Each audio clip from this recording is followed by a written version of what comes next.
Salam, hörmətli tamaşaçılar, dəyərli izləyicilər. Bu günləri biz Cəlilabad rayonunun Astanalı kəndindəyik.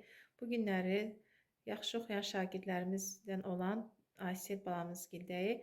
Aysel bala, zəhmət olmasa özünü təqdim elə.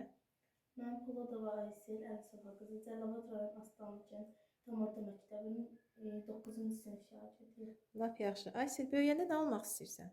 Məktəbi təhsili bitirdikdən sonra. Həkim. Həkim olmaq üçün nə etmək lazımdır əzizim? Əlbəttə ki, yaxşı çalışmaq lazımdır, çox da çalışmaq lazımdır. İnşallah o cümlədən biz də sənə bu üzrə dəstək olacağıq. Atası zəhmət olmasa özünü təqdim eləsin, balasına arzularını desin. Mən Poladov Əlisova Ağaşyenoğlu.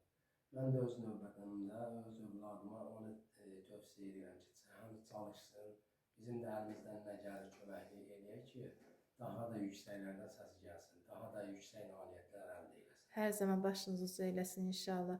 Anası zəhmət olmasa. Mən Poladova Günel Səttarxan qızı. Mən öz övladımla fəxr edirəm. Həm çalışqandır, yaxşıdır. Maşallah. Belə də arzularım həmişə ucalardan səs gəlsin. Amin inşallah. Hər zaman başınız ucu eləsin. Çox sağ olun, təşəkkür edirik.